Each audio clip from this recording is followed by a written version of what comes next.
think everybody around here has it. Yeah. It's up there and you put the sign up. I kind of just taken it.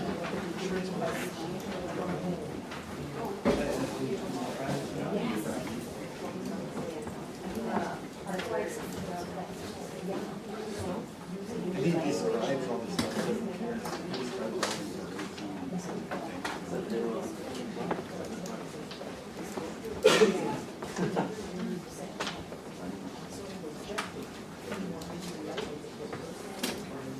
Well, good morning, everybody. Thanks for coming to our first workshop today. First one's going to be on composting and vermiculture. And this is what we have downstairs in the basement. Justin will talk a little bit more about that black tube sitting in front of you. And he's also going to talk to you about composting and vermiculture. And Justin's worked with SDI in the past. I believe he's a master gardener, trained by your master composter, trained by UW Extension. So he knows his compost pretty well. And he has also worked on a massive climate change video that we'll be showing this afternoon, and that focuses on the Menominee perceptions of climate change. It's a really well put together video, so if you guys are around, come check it out and get your feedback on it. With that, I think I'll turn it over to Justin. Okay, thanks, Bo. Morning, everybody. Good morning. Also want to say thank you for coming to the Sustainable Living Fair. Would it be possible to turn down the mannequin's light just for the PowerPoint? I usually go low tech, like no PowerPoint, but through the UW Extension they gave me this slideshow presentation to show you guys. Is that okay for the camera to have it well up there? I don't know. I think Is this fine? the first 10 minutes I'm just going to do on composting, and then we can turn the lights back up. We'll talk about the vermicomposting, composting and okay, let's get started. Like it says here, composting is recycling naturally. Basically, these are natural processes that we're harnessing. We're just speeding up. We're speeding up nature to break down organic material into compost, which is valuable to use in your potted plants indoors or in your garden. It's very easy. It's a lazy man's form of gardening. So what is composting? This is basically these three items all feed into the process of composting. A lot of people already have the mulching lawnmowers that feed the grass, the cut grass back into your lawn. But a lot of people still have the old bag or the chute lawnmowers. So that's a way, instead of putting it out on the curb or burning it, this is just a way that you can use that waste as a byproduct. You can use it instead of wasting it. You can use it to grow food for yourself.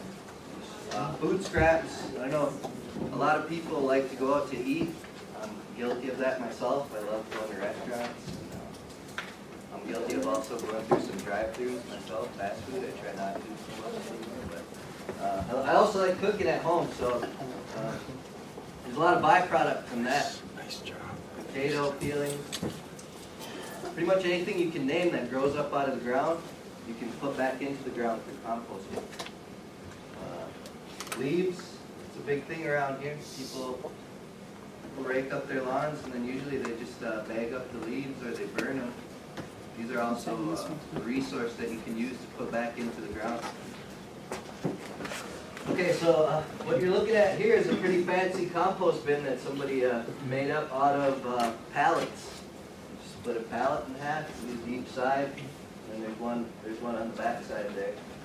Generally, you want your compost pile to be touching the earth, because what happens is, once you start doing this process of gathering up your leaves, grass clippings, food scraps, that's going to draw in the naturally, the already there, the natural life in the soil. It's going to come up and it's going to turn your compost pile into compost, such as worms, mites, spiders, all these insects and natural things that are already in the soil around here. They're going to come up and help you turn your waste into compost. These are the things on the side here that you need, that are essential for compost. You need air, water, food, temperature, constant temperature. So it has a lot in common with human beings. We all need these things. So. Okay, why do this? Like I said before, it's good for your garden or your indoor plants, any kind of plants that you're growing. Compost is basically natural fertilizer. They don't like calling it fertilizer because it's not really waste. It's from waste. It's made into something that you can use. So these are just some of the reasons. This stat right here really struck me. That a household generates 650 pounds of compostable waste every year. I heard another stat that on the average American household creates 9 pounds of garbage a day that can be fed back into the ground. So it's just really being mindful of your waste. I know that there's a recycling program out here and that a lot of people use that. A lot of people are becoming more and more aware of the waste that's coming out of their house. So if you pay attention to your waste stream, your garbage, and you start composting, you're going to notice that your garbage is less and less. At my mother's house, we started composting. I started a compost for her. She's big into plants and gardening. She's basically taken it over. But she said that as opposed to putting her garbage out every week, now she only has to put it out once every 2 weeks. So that's a dramatic cut in her waste stream, which is really good. There's actually 50 slides in this presentation, but I'm not going to bore you guys to death about these numbers, pictures. I really just want to convey the sense that composting is really easy. It's easy to do. This Wisconsin recycling law, I'm not really going to give any credence to this because we're in Menominee County. We have our own regulations on this. You guys can look it up, do a little research on your own. However, these recycling laws, I believe, are pretty current as of 2 years ago. So, okay. Like it says here, it's the most economical way to manage your yard material. I know a lot of people are into landscaping, a lot of people are into their trees, a lot of people probably garden. I don't know if a lot of you guys in here garden. I know I love to garden. A lot of people I know do. Supposedly a gardening renaissance going on the reservation here. So composting and this natural process of composting really feeds into that. Like I said before, composting attracts all these things that are already in the soil, attracts into your pile. So these are some of the earthworms. It increases your soil water capacity when you add it to your topsoil. I know that a big concern around here is that our soil is really sandy. I know that out by Round Lake we have really sandy soil. And we've been working on the garden plot for about 4 years now, burying fish waste, fish guts, coffee grounds, yesterday. Eggshells. We've been adding a lot into our soil on the side of the house. And you can see that there's a horizon. The signs are all maybe 4 or 5 inches of nice, loamy, dark earth before you get to the sandy part. So you can build up your soil. You can grow in sandy soil. You just need to put the work into it and make that buffer of good soil for you to grow things in. Okay, like I said, it promotes a good, healthy ribbon of soil on top of your already existing soil. It improves the tilth and friability. Basically, tilth and friability is the texture of your soil. It's very crumbly, and it's sized and spaced just right for plant roots to grow in. Basically, the tilth and friability is. Farmers know this. Farmers really rely on this. It improves soil drainage through the shape and the size of these granules. Your water is going to get through to your plant roots really good, really good. If you're mixing it up with your already existing garden bed, that just promotes more and more water getting down to the roots of your plants. Loosens heavy clay soils. I know that Dr. Van Lopik in his sustainable development class really encouraged people to get soil testing done. So fairly inexpensive for you to do, so that way you know what kind of soil you have around your property. And also, I'm not so sure about this, but it's in the presentation that it suppresses soil-borne plant pathogens or diseases. We don't really have any problems of farmers other than some pests that eat up leaves and stuff like that. We haven't had any problems like root rot or anything like that. So I believe that that's true. Okay, the benefits, like it says here, you save money if you guys are experimenting with your soil and you're going out and buying peat moss, perlite, all these things to add into your soil. Compost can do that for you. And you already have these things. You're using them in your house. If you do laundry and you have a dryer, your dryer lint can go in there. If you have pets, you groom your own pets, your pet hair can go in there.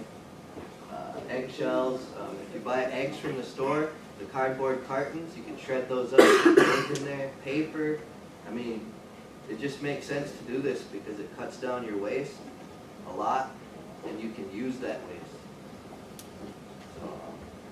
Also, it saves tax dollars because your county doesn't have to pay to come and pick up your stuff.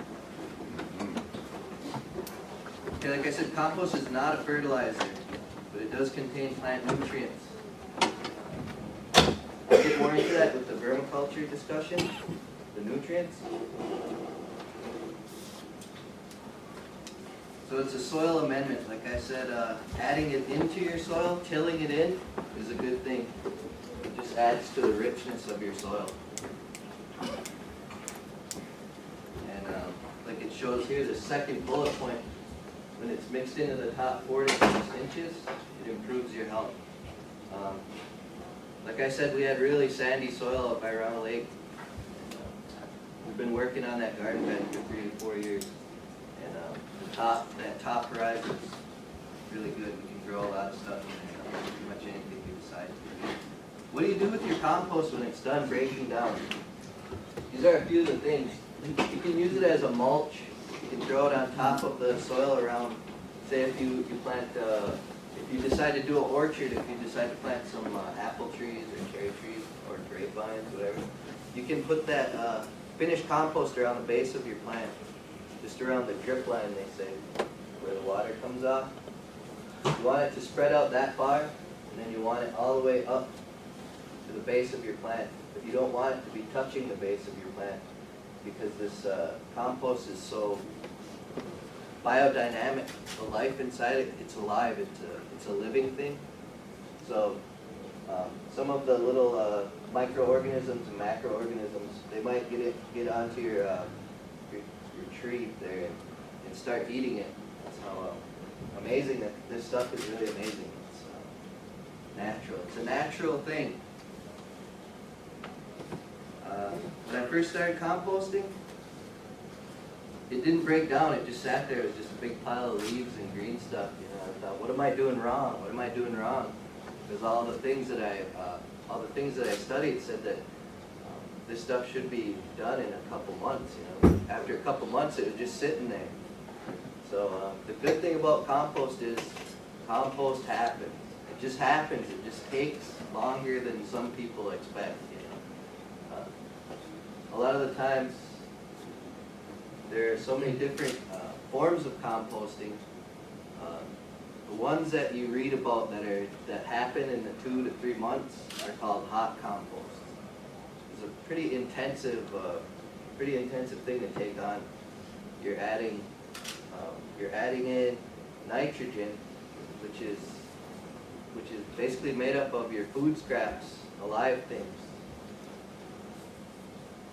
and coffee grounds. Our coffee shop is composting our coffee grounds here. But alive things provide the nitrogen. The dead things, like if you're raking up your leaves and whatnot, raking up your leaves, your yard trimming, if you have house plants, you take off the dead parts, put them in there. Those count as the carbon. They say that the optimum mixture is 50-50 of each, carbon and nitrogen. If you do this correctly, 50-50 mix, and you water it down to the consistency of a wrung out sponge or a towel, you don't want it too wet, You want it just to be moist. Then you're gonna get that hot compost action. It's gonna get up to 160 degrees, and it's gonna, all those microorganisms in there are gonna break that stuff down. And that's gonna happen within like 2 to 3 months. I actually achieved this summer, which was pretty exciting. But it was kind of scary because there are videos out there of compost piles that catch on fire. So if you get your temperature too high, it's probably a good idea to split it in half and move it, create 2 smaller piles. So if you see your compost pile smoking, then you know it's time to split it up. But yeah, so the pile that I worked on this summer was about 4 feet by 4 feet, about 4 feet wide, about 4 feet high.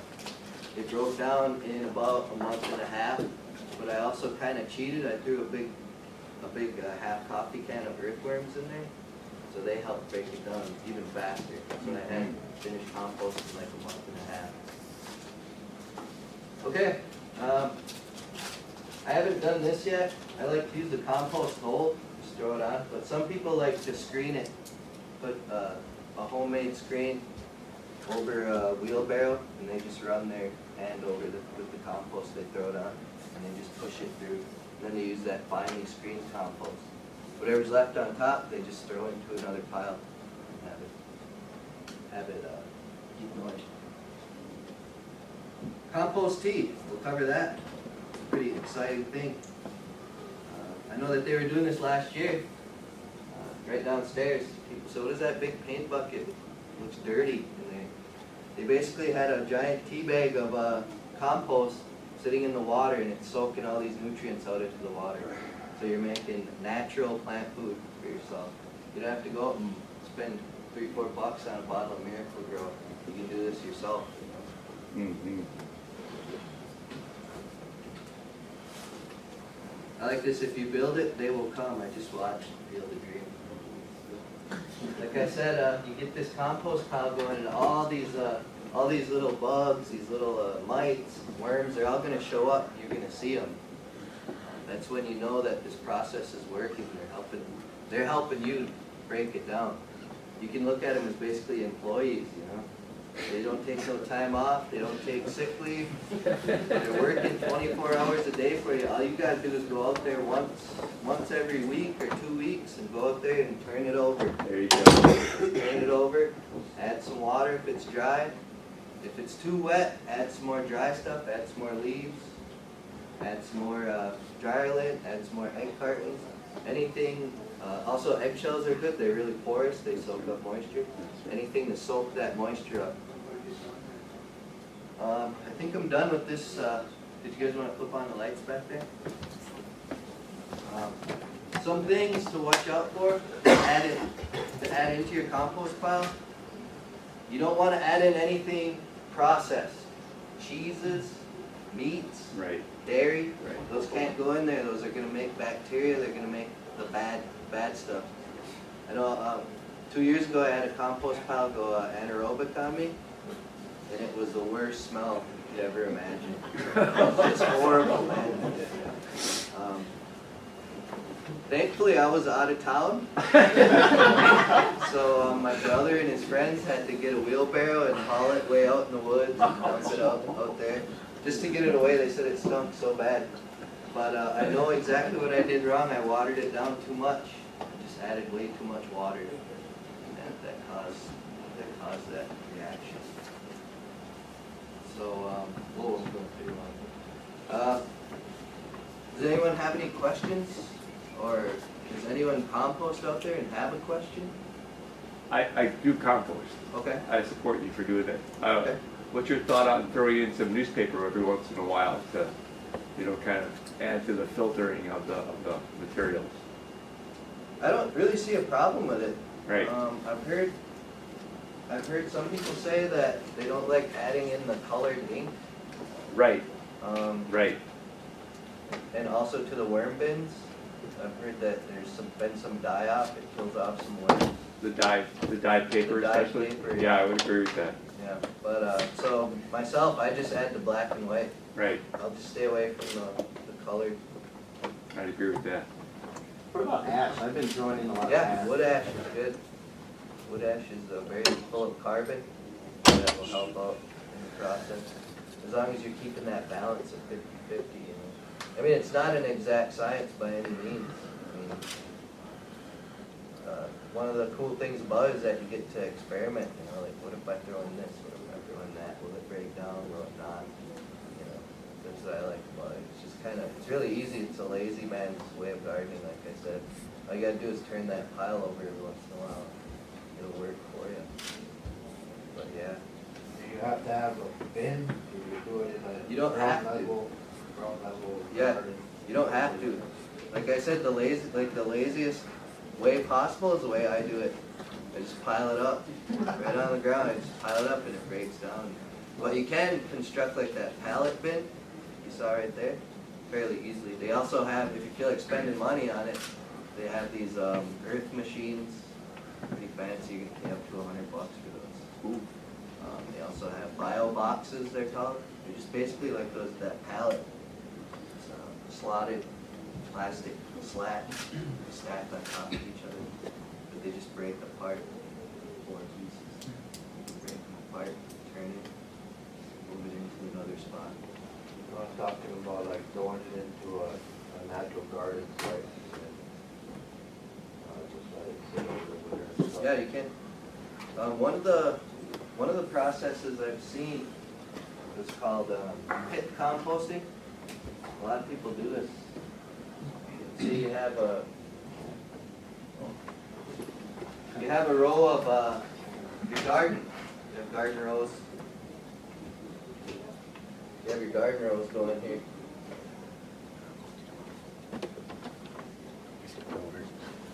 A lot of farmers practice this crop rotation, right? Where if they burn out the soil, they'll move on into another row. Well, you can practice the same thing with composting. Let's say this year you want to do corn and beans in these 2 rows. This middle row you can dig out a pit, throw all your compost in there over the summer, and then just bury it. Bury it with that excess that you dug out. So then the next year you can do the opposite. You can make this a row to bury, and you can plant in this row. There's some really interesting stuff called biodynamics that I'm getting into right now. It's pretty wacky, man. These people, they take female cow horns from a slaughterhouse, they'll get them, and they'll pack them full of cow manure, and then they'll bury them for a year, and they dig them up, and they just spoon it up. It's really interesting, that biodynamic stuff. It's almost like alchemy or something. Wizardry or something. It's really interesting though, this stuff that people, this Rudolf Steiner, that's the guy that invented that biodynamics. What's the purpose of burying a cow horn Full of manure? Well, these things, they call them preparations, and that's like Prep 501, I think it's called, that he created.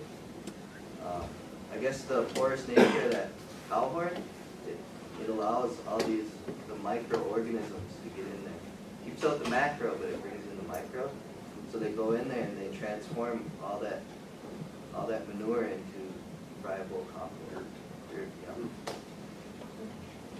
So the pictures that I've seen, these guys have had a pile of like 500 cow horns, about a foot, like 2 feet deep, and then they just bury them. And they'll go back the next year and dig them all up.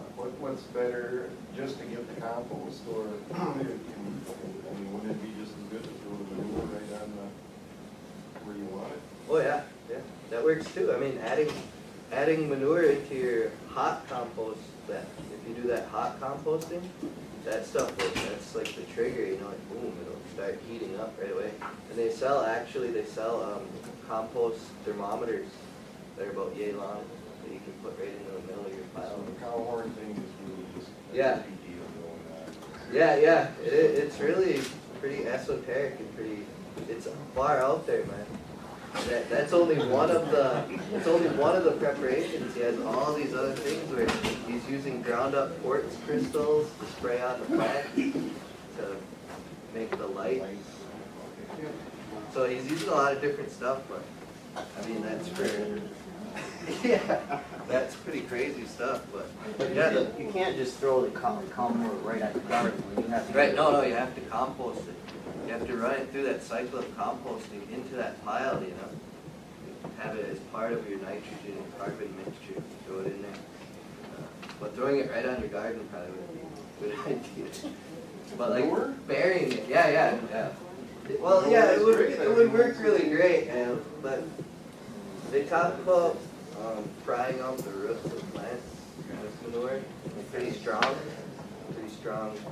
So composting is just a way to kind of buffer that into a more natural feeding cycle. But yeah, manure it's a big practice all around. I know that Dr. Van Lopik is, in his class has talked about the liquid manure being sprayed on farm fields being a big problem. The runoff, it runs into it runs into the ditches, and eventually it ends up down at the Gulf of Mexico. Yeah.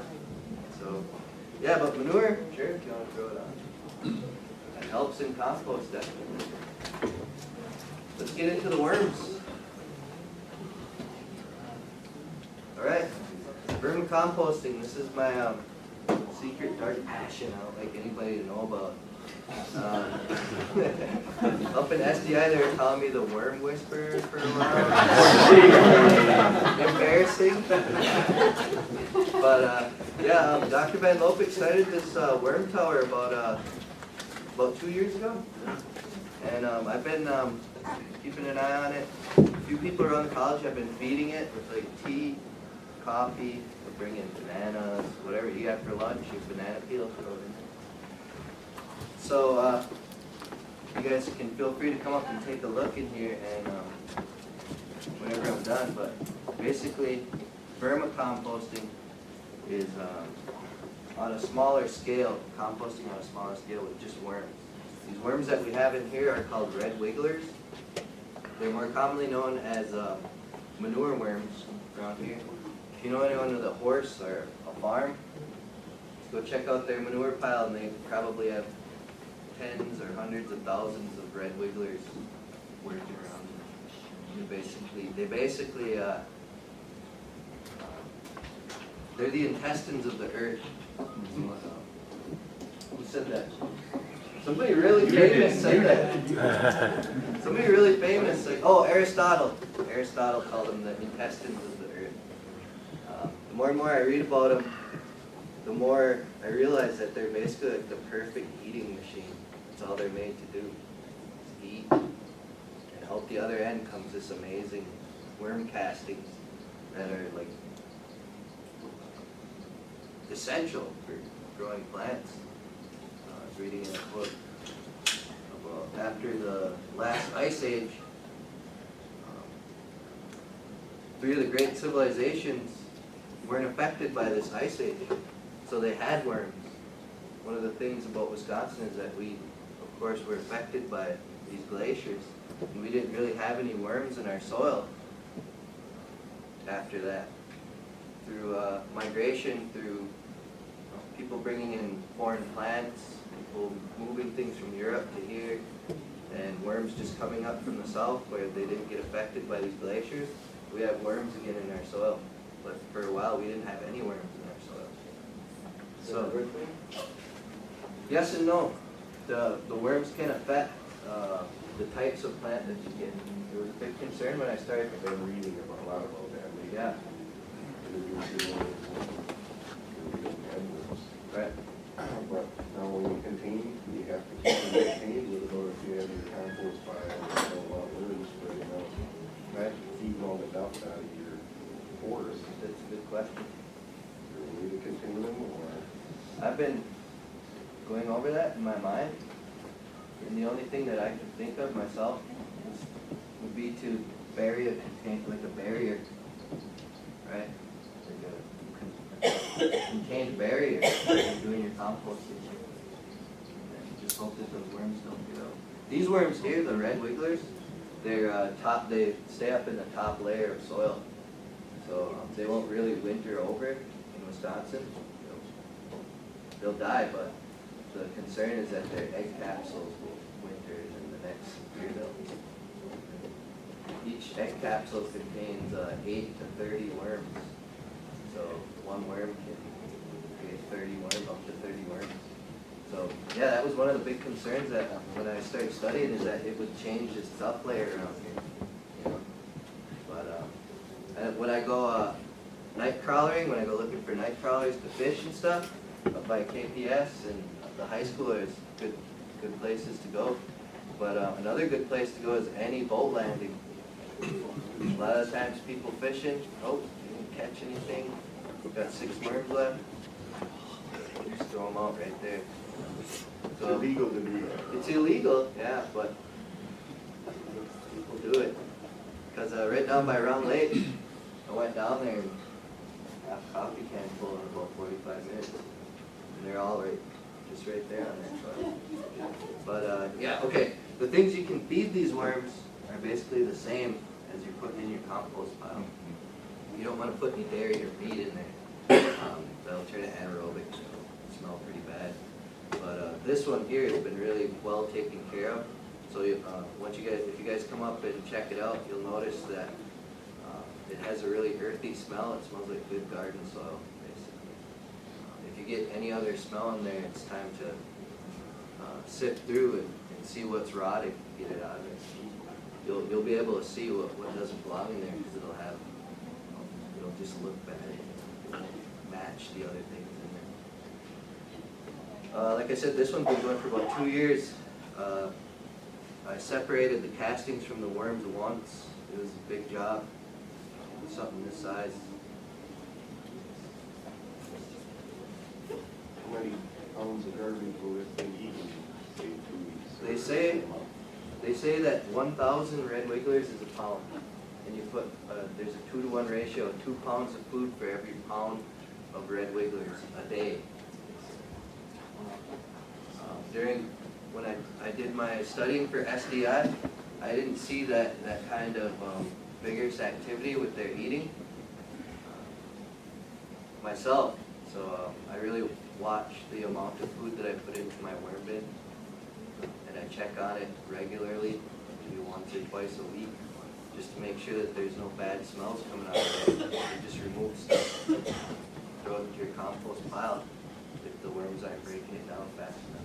But yeah, they say that 2 pounds to every 1 pound of red wigglers a day. In here, I have no idea what we're working with. It's got to be 4, 5, 6, upwards of 8. That's So the one that was down in storage. yeah. So they work pretty fast on that stuff in there. And the nice thing, you can have them in your house, Yep, you can have them right in your house. or in your kitchen. They don't smell. They actually smell really good. It reminds me of being out in the forest, you know, like after a rain. So how does that spout work? Like, what's it all about? The spout, okay, when I talk about compost tea, this stuff down here is worm tea. It's all the moisture that you either introduce yourself through water, or they also secrete a liquid. They do the castings in the liquid. That liquid will work its way down through these mesh screens. These little dividers have mesh screens on the bottom, so the worms can work their way up to the food. So there's this bottom one is all finished compost down there, but this top one still has food in it. So the worms that are down there are going to work their way up into this top one. Once they're all the way up, then you can take this bottom one out and separate it, and then just make this one the bottom one, put that one on top, start it all over again. The cycle starts again. But yeah, all that liquid filters down through here into this basin down here, in that spout. Fill up a bottle, maybe 1/3, and then you add water to it, water it down, just feed it to your plant. But you say you've only emptied that, you separated the castings, so you've only taken out the castings a couple times in 2 years? Yep. So Didn't someone do it before? Yeah, Took I it take over? it Yeah. from the bottom. bottom. Because if you're putting like, 5 pounds of garbage in that thing, that thing's gonna fill up pretty quick. Oh yeah, no, we don't. It's not 5 pounds a day we're putting in. We're really, it's really dependent on your waste stream and how much you feed the worms is how much their activity dictates their activity. So they really work with you, they work with your waste stream. Yeah, it's also another lazy thing to do. I like that. I'm big on work. Anyone have any questions? Can you lift it off the seat? Sure. The mesh? You guys can come up and take a look if you like. We have a lot of coffee filters and grounds. Mike Gauthier from the USDA has been putting in his Compost Tea in there. When you look at it.